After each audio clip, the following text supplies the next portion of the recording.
August 22nd on the calendar. Is that right, Matt? August 22nd? The day that we're recording this. Yes. So from today, it's 5 days until the first game. But it is the first week of the 2021 season, and we're going to talk about it on the Talking Bear Football podcast. Right here on westbranch.football. Jason Miller, along with the voice of the Bears, Stephen Grace, and Neo, the Matrix, whatever you want, the technical director, the guy that gets it all together, that's Matt Chenander. You can just call me Matt. Just call him Matt. Well, before we get into Lisbon, there was a little football last week. There was a scrimmage. The Bears got to Scrimmage? A scrimmage Scrimmage? on Friday the 20th. Got to see guys wearing a different jersey other than a red one. They got to see a Tipton team wearing black or gold jerseys if they were protected, and opportunity to run some plays against people that might not know your playbook as well. It's a fun thing. And some of your takeaways, Matt, first to you. You were in the house filming things. What did you enjoy about the scrimmage besides the obvious? Well, yeah, I mean, the obvious getting back to football, that was good. They started off with some of the 7-on-7 or 8-on-8. I wasn't exactly 7 players on each side, but if the intent was kind of a 7-on-7 type of thing. Then the full 11-on-11 came and pads started popping as much as was allowed. That was really good. And I think it was just a good way for those players to get back into that. They've, like you mentioned, Jason, they've done some of that in practice over the last few weeks here, going against guys, but you get to go, ones versus ones from another team. And that's really nice to have in the preseason, especially at our smaller schools.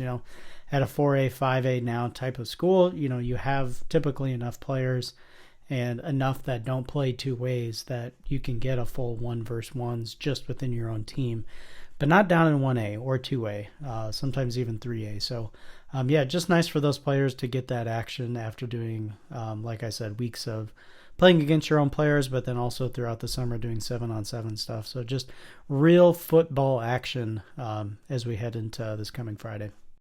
And flipping it over to you, Stephen, Matt talked about with the numbers with the small schools. West Branch, junior and senior class combined 15 kids. So getting younger kids a little feel of what it's like under the lights, so to speak. They weren't quite on, but on a Friday night, getting a little adrenaline flow, playing against someone that doesn't say Bears on their jersey, just to get that feel before Lisbon this Friday. Yeah, it's good. Just work some of those jitters out and see what you can do. You're, like you say, you're playing against your teammates in practice, and guys, even though they're trying to be honest, what play's coming, especially if somebody messes up, you run it 2 or 3 times in a row.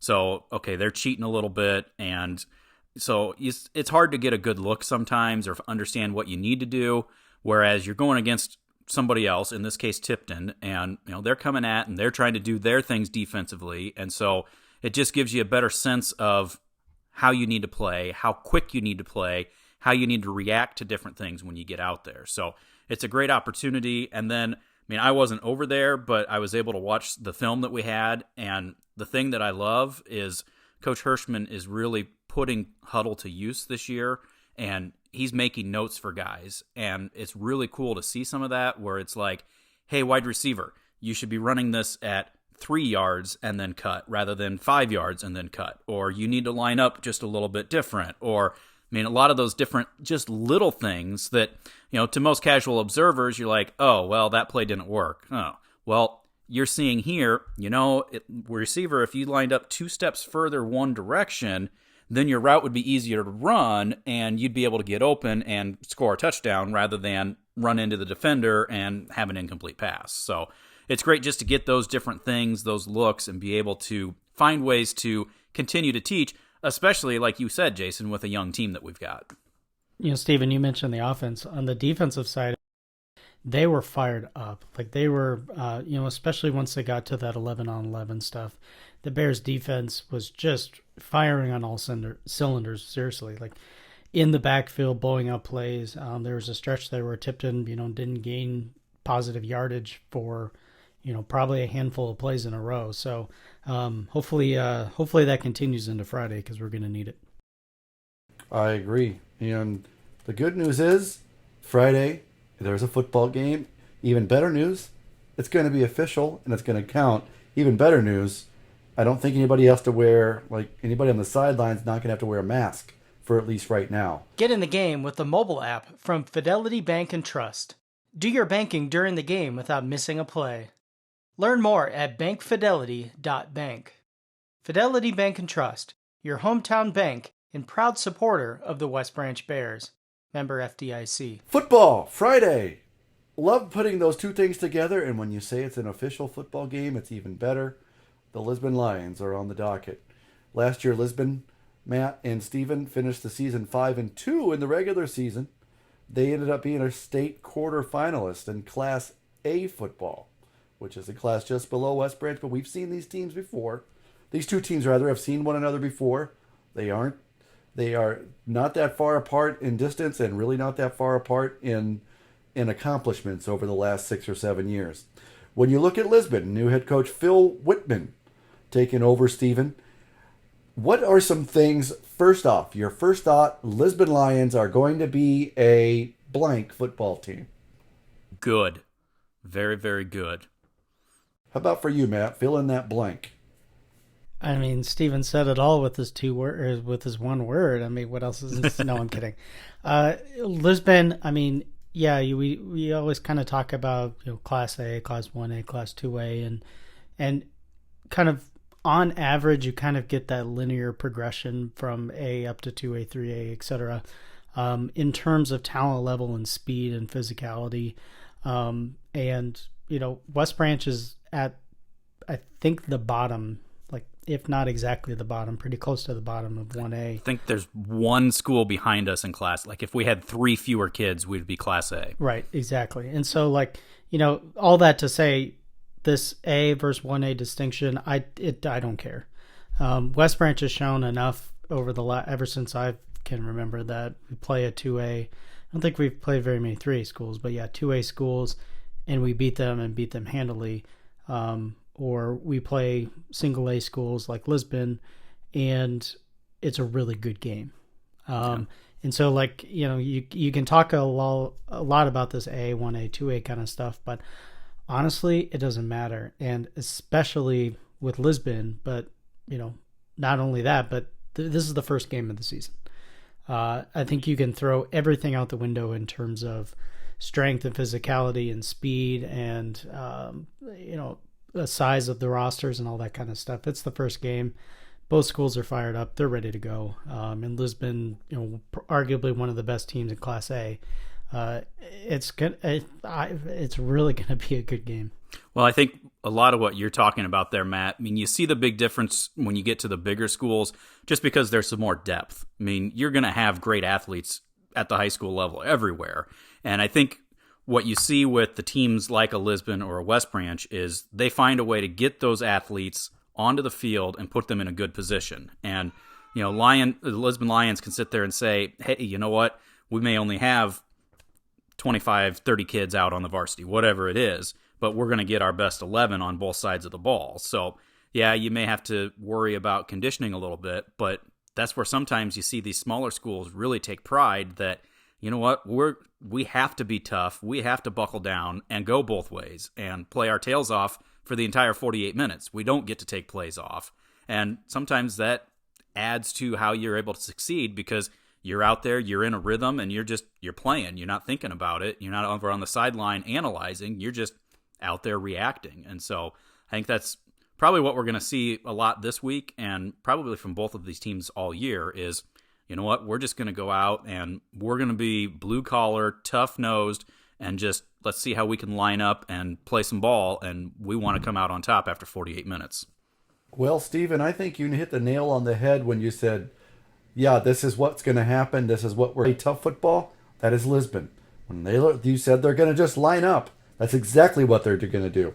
11 guys are going to come. They're going to come at you. On offense. We're going to start right there. 6 guys. 6 or 7 guys they'll have this year back that had over 20 carries of the football last year. Lisbon's not going to. They're not going to hide from you. They are a running football team. For instance, last year, 58 passes in 9 games, or was it 10 games? So you're not throwing the football around much. They are not going to hide it. 3,100 rushing yards. Part of I think that low passing number 2 was that I think Gavin Wallum, who's a senior this year, I must have gotten hurt or something like that, because halfway through the season he stopped accumulating stats. So I think that potentially could have played into it too. But then when you look at their stats, Matt, to kind of tie both of them through, you go with your strength. Lisbon has never been a team, when you've watched them play against West Branch in the years past, they're not going to come out and throw 15, 20 passes in a football game. That's just not them. They are a hard-nosed, small Eastern Iowa community that when you think of Lisbon, Stephen, what do you think of? Wrestling. They have a very strong wrestling tradition. And in wrestling, there's leverage, there's strength, there's guts and more guts. And when you think of guts, you think of 3 yards in a cloud of dust, physicality. And I think that's what Lisbon's going to bring to the table. But I guess we get to see that. Some of their key guys, back guys, and you guys want to go ahead and mention any of those. Some of the players that you might want to keep your eye on, or you're going to hear their name on Friday night from Lisbon. I think the first one would be number 16, Jamian Moore. Running back, 800 yards, 10 touchdowns, did some things receiving-wise as well. Just a couple receptions, but also I think you're going to see him on that defensive side of the ball flying around doing things, and he's one that you're definitely going to want to keep an eye on. But like you said, when you look at that distribution, I mean, you talked about 20 carries for 6 guys that are coming back. You had 118 for 800 yards, 85 for 610. Jumping down for guys that are returning, 48 for 296, 24 for 217, 34 for 168.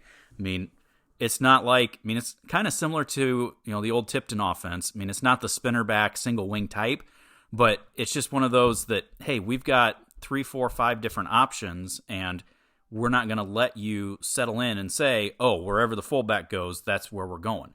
We may misdirection things. We're going to counter back with a wing. We're going to do a variety of things. And so, they've got multiple different players, which is a broadcaster's worst nightmare, because then you got to memorize 6 different names of guys that touch the ball all the time. But, it'll be a good challenge for our defense to start things off. And if they throw the football, or when they throw the football, because they're going to at some point, there's a name that you're not going to see much of, because statistically he doesn't flash.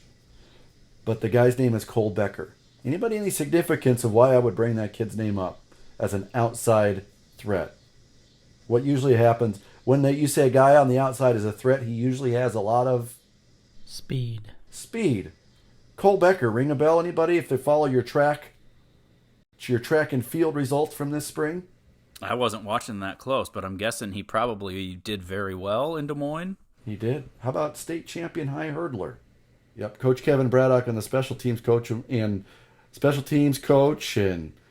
running back extraordinaire in West Branch lore, the other night said to me, he's like, yeah, you had to watch out for this guy, because in the special teams game, he's going to make his mark, and if they go deep, if it's straight line speed, there's not many guys that are going to be able to keep up with that kid. But it's going to be a fun game. There's going to be a lot of running. I think you're going to see there's not going to be much flash, because in the first game, you're not going to give away the queen's ransom of the playbook, and B, you want to get your feet settled in. You want to dig into the ground and see if you're sticking and pushing forward.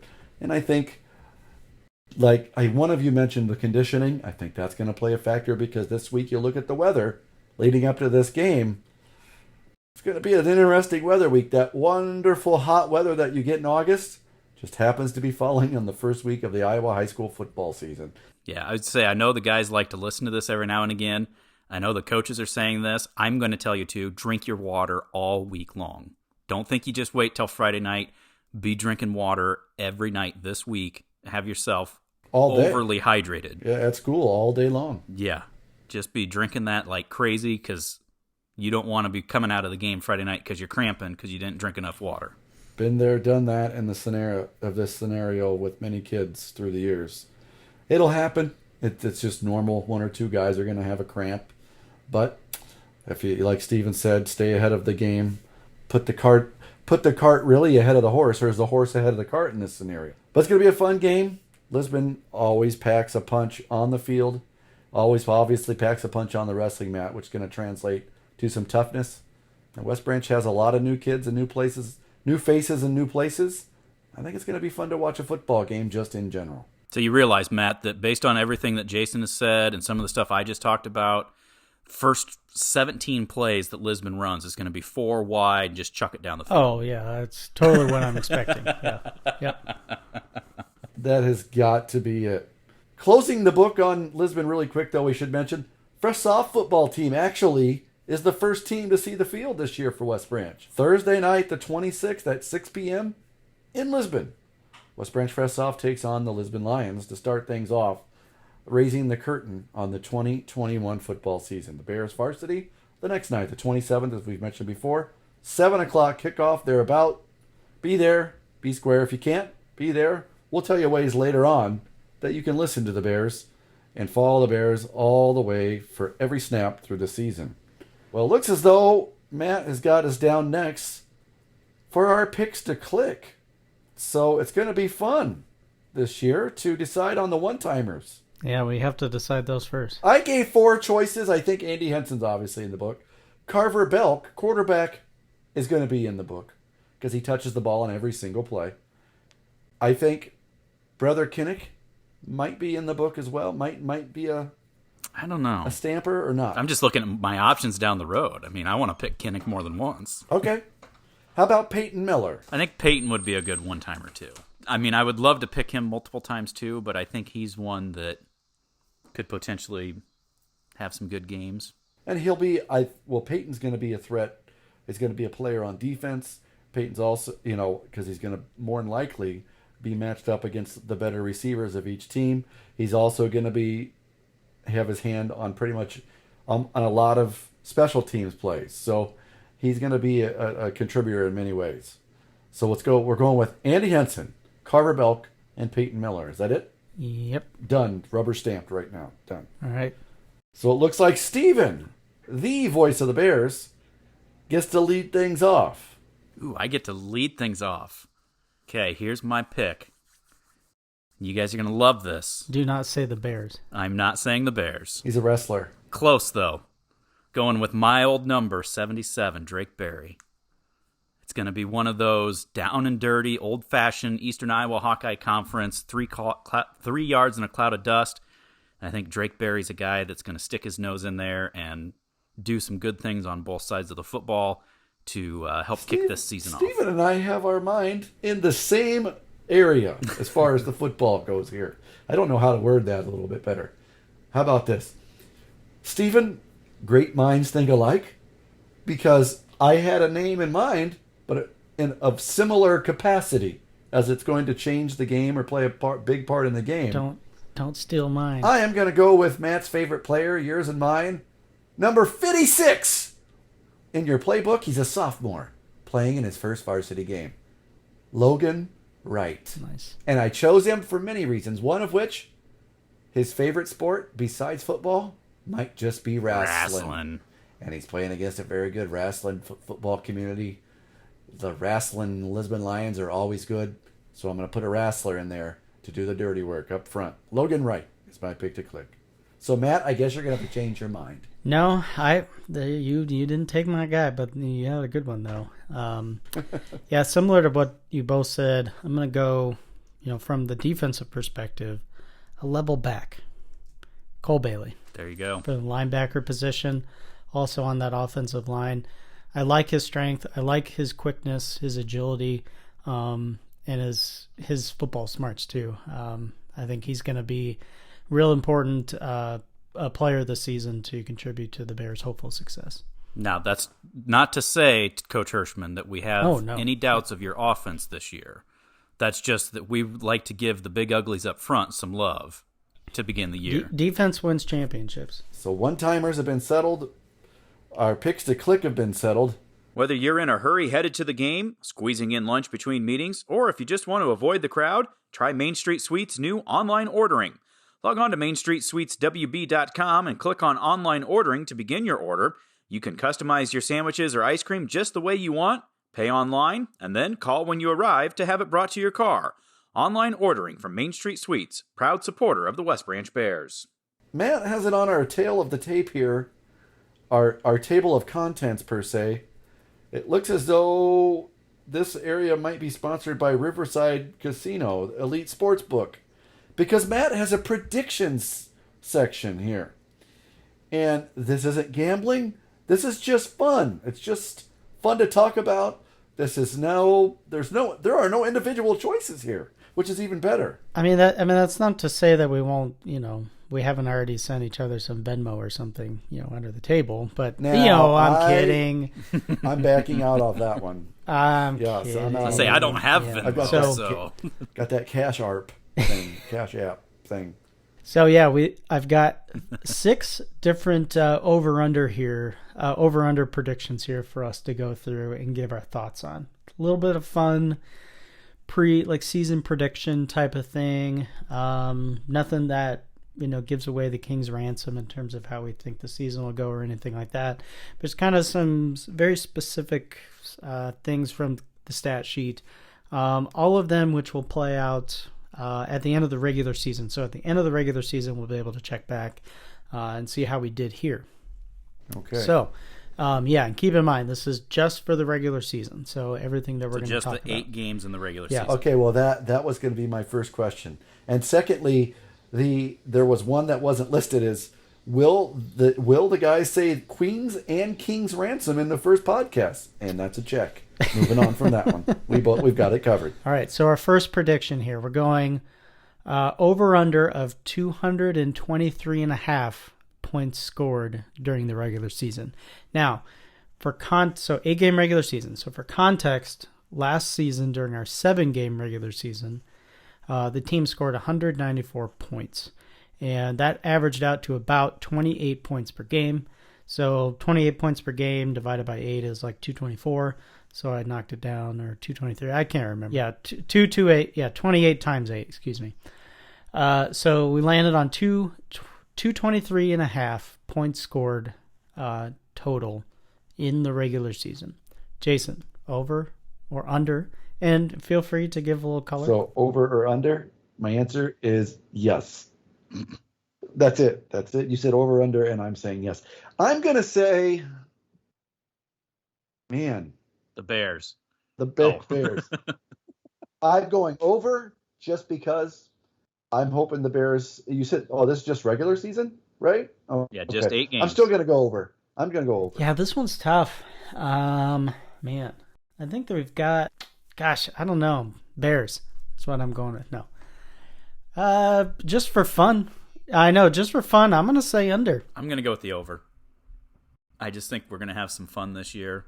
We got some young guys, but I think we're going to find some ways to get some points up onto that scoreboard. All right, our next one, over under 127.5 points allowed for the regular season total.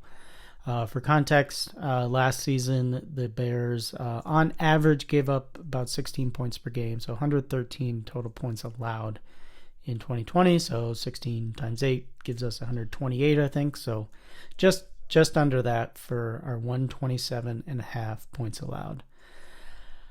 You know what? I think just kind of some of the similar things that were mentioned for the offense. I know we've got a lot of underclassmen that got a lot of really good experience last year. We obviously lost a lot of seniors from last year that made a real contribution on that defense. But I think just with a lot of the underclassmen experience that we have coming into this season, and just the way, it might be recency bias, but just the way that they looked fired up on Friday night at that scrimmage, I'm going to go under 127 points and a half allowed. This is a really tough one because I really like Coach Bailey and his defense. I really like our guys on that defense. I really don't like our schedule. We've got some tough opponents that can put some points up even against a really good defense. So, and this number is, 16 points per game. It's already really good. That is, I'm going to take the over, and I'm going to say it's just barely over. I don't think we're going to give up much more than 16 per game, but if you're saying I have to pick one way or the other, I'm going over, just barely. Jason, I'm gonna take the over on the 1918 rule. Bears win 1918, all these tough games. You go because 18 times 8. Do the math. Help me out on this, Matt. 18 times 8 is like 144. 144. Yeah, so that's over. Okay. Our next category, over under Andy Henson has 935.5 rushing yards. So for context, during the 2020 regular season, he averaged about 117 per game for a total of 817 rushing yards in the regular season. So Stephen Grace, over under 935.5 rushing yards for Andy Henson. Taking the over on this one. I'm feeling good about our offensive line. I'm feeling good about Andy Henson in the backfield. I'm taking the over. Jason? Over. I don't even need to give an answer. It's just a reason why. I'm just going over. I'm also taking the over. I think there's a bit of a slow start to the season last year for Andy, but once he got it going, he was really going. For the first 3 or 4 games, he had in the 60s, I think, 60 yards in that area. Very consistent. And then, boom, just got it going at that Wilton game, 160-something yards. And I don't think he had less than 100 for the rest of the schedule or the regular season that year. So, yeah, I think he gets it going this year. And then with the Bears having a new quarterback under center, I think it's gonna really rely on Andy and his power to get involved in the running game, but also involved in the passing game too. I know we're not talking about that here, but yeah, I think the over. Well, and to add on to what you just said there, Carver Belk is going to be he is going to be a good running quarterback as well. So you won't be able to just key on Andy when he gets stopped, Carver will break one. I think you're gonna see that on numerous occasions where Carver will break a longer run. So then they ease off. Oh, and that opens Andy up.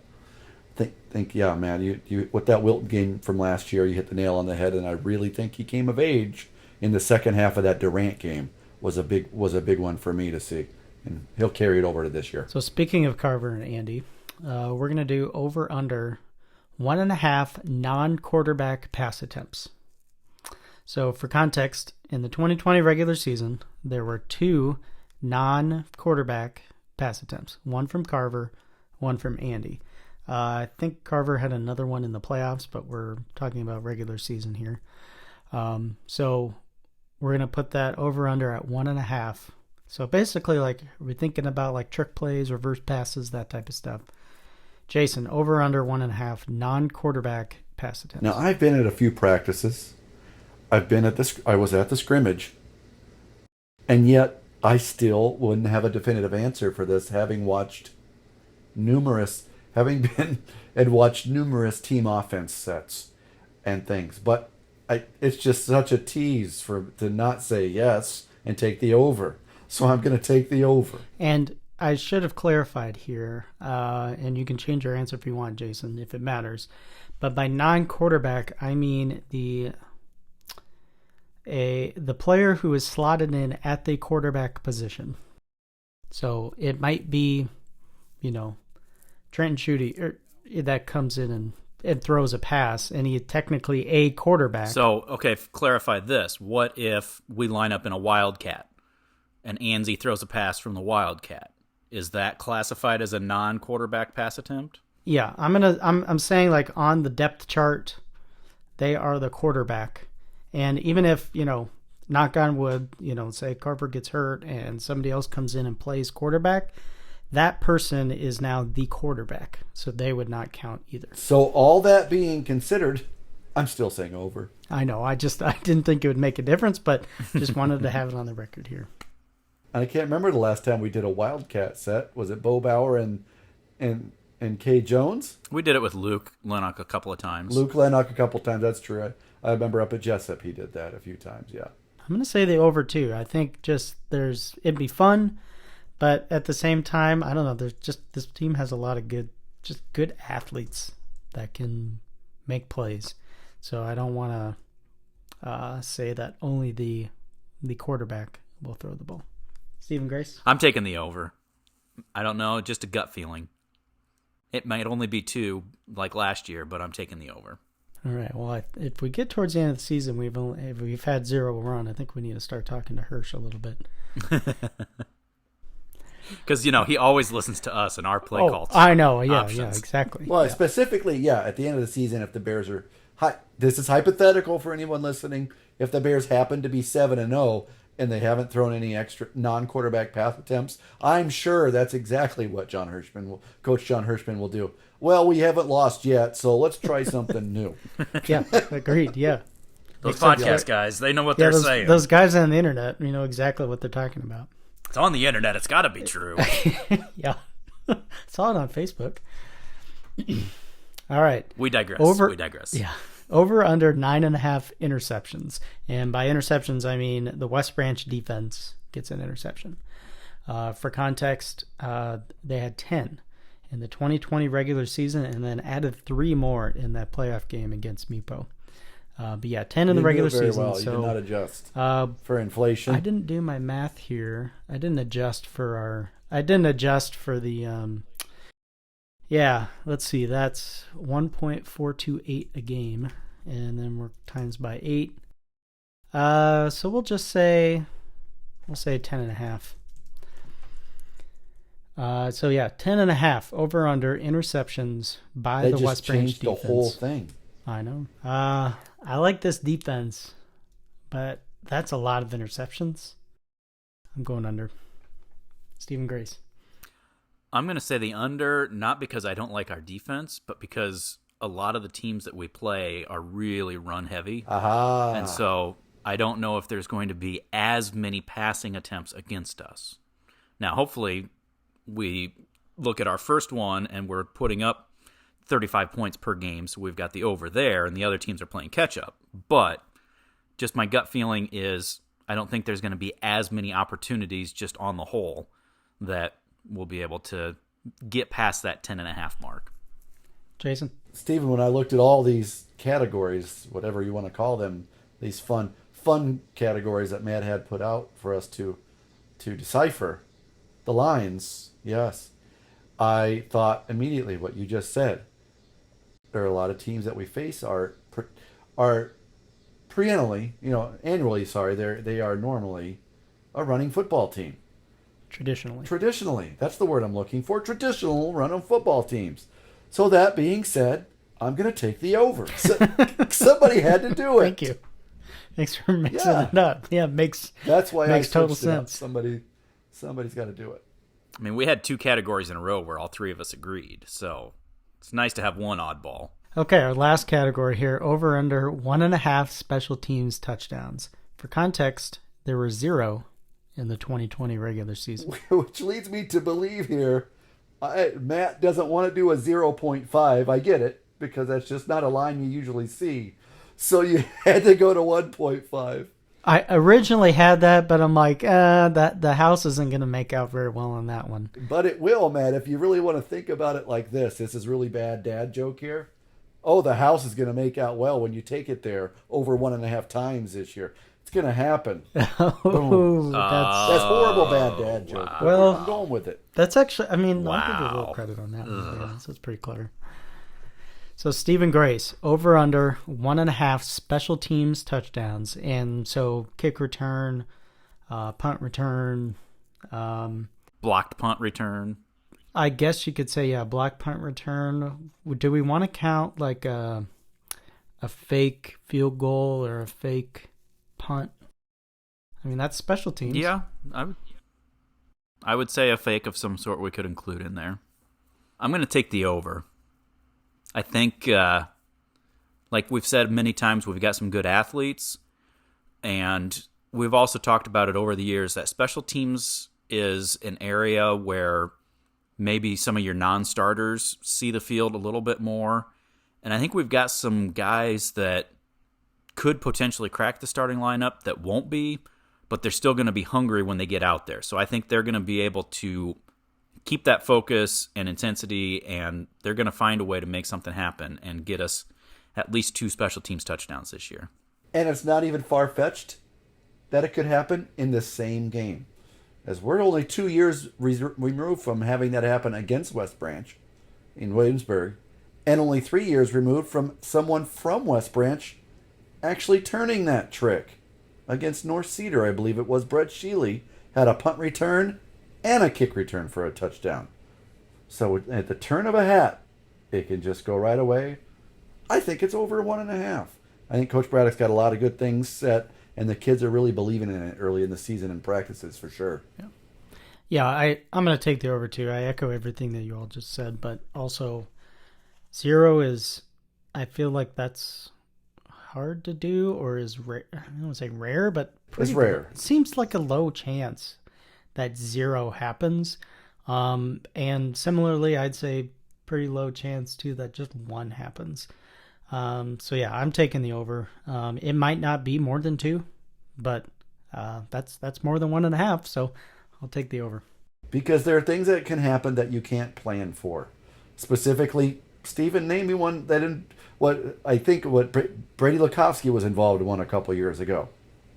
On a botched snap, on a field goal attempt, correct? Where he caught one, he was like backing into the end zone and he caught it, going backwards and falling over. You can't plan for things like that. So that's why this category is going to be fun. I was thinking back to when I was playing and we had run one back. I was right there behind the kick returner as we went into the end zone, and we had somebody else that had tripped and fallen and fell into the backside of a defender, so we got called for a clipping, and it got called back. He wasn't pushing him, nothing. He just tripped and fell into the guy and hit him in the back of the legs, and we got called for clipping. That is where that category could go sideways. Yeah. The unpredictable is where special teams are make or break. Make or break. So that was fun, Matt. Well done. Yeah, thanks for entertaining that, and we'll check back in at the end of the regular season to see how we go. But if we knock out any of these during the regular season, we'll call them out. Hopefully, some of them we might. Who knows? Maybe against Lisbon Friday, we'll have 2 non-quarterback pass attempts, and boom, just knock that one right out of there. So Matt, I'm wondering, is this something that maybe we could include the fans on a little bit? Because I know we have a lot of people that listen, and we have some great social media out there. Is there a way that fans could maybe message us and give their picks just to get in on the fun and let us know their thoughts on it? It's funny you should say that, because there is a plethora of ways that you listeners and fans can connect with us. On Twitter, we are at WB Bears Football. Go ahead and follow us there to just keep up to date with everything that goes on throughout the season. And yeah, tweet at us. Either send us a DM, slide right on into our DMs, slide on in. or just send us a tweet if you want to get in on this over/under game. Obviously, no money being paid out. We were just kidding. Not at all. At the start of the show there. But yeah, let us know what you think on all of these over/under categories. Follow us on Instagram, again, at WB Bears Football. A lot of video and photos that we post there throughout the season. Like us on Facebook. Just search for West Branch Football and you'll find us there. And yeah, kind of same stuff. Links and shares and all sorts of stuff posted there throughout the season. And then listening right now, if you're listening to the show right now and you're not subscribed to us in your podcast player of choice, go ahead and subscribe. It's totally free. You're just like following the show. So anytime that a new episode gets released, it's just immediately available on your device. And pro tip, the episodes get released to the podcast players in our podcast feed before they're on westbranch.football. So little tip there for you. I would know, yeah.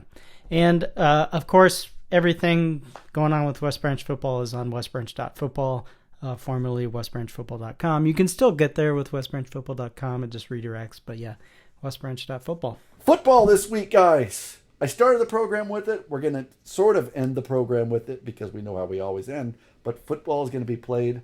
First thoughts of just the football season beginning, Stephen Grace. Finally. Yeah, I say finally too, but my goodness, has this summer flown by? It has, yeah. I mean, we say that every summer. It's a real cliche statement to make, but holy moly, has it flown by. And I can't believe that we're already here, just a few days away. Tuesday will be practice during our normal pregame interviews and stuff. And then Thursday, the Fresh Soft Squad plays, and Friday we'll be right there in Lisbon. And make sure, if you can't make it to the game Friday, tune in to westbranch.football or the Mixlr app, is it, Matt? Yeah, MIXLR. Just search for West Branch Football, and you'll be able to follow us on there. That's where all of our Bearcast broadcasts are. And you'll get alerted every time we go live, and you can listen on your smartphone right there. Real easy to do. But yeah, otherwise, westbranch.football/Bearcast will take you to it too. And it's the Bearcast. We got Stephen Grace on the mic as the play-by-play Stephen Grace. Color from Mike Quinlan. And the coach, Jared Tiley, joins us on the sideline for all the fun. The Bearcast. It's going to be a fun year. Looking forward to talking football. Thinking we're going to have to, instead of sideline Jerry that we used to always have, I'm thinking, is it going to be just like SLJT, or, how much do we abbreviate for Jared? Go with the coach. Just the coach? Just go with the coach. Now, the other thing we need to make sure we talk to him about, he needs to remember he's not really a coach, so he can't go out on the field and yell at the refs if he doesn't like a call. Now, if Stephen, as I know you were enjoying a wonderful vacation, you weren't there for Media Day, but I'm sure you've got all caught up on westbranch.football. Of course, Matt's got everything uploaded, and if you haven't, go to westbranch.football. If you're on the YouTube, follow West Branch Football on there, and you can catch all the videos and all the interviews from Media Day last Saturday. But Jared said, he goes, I'm just excited. It's going to be fun to watch from the sidelines and not have to worry about thinking about the next play. It's going to be a different feeling just to actually see a game develop for once, rather than thinking about the next play. Then I can watch and see what happened. And he can see the insight from Coach Hirschman, and just to see how everybody's reacting, and he's excited to get that old feeling again. Speaking of old feelings, it's been fun to get that back with you here with Matt and Steven and myself on the Talking Bear Football Podcast. Right here on westbranch.football. And until next week, take care, everyone.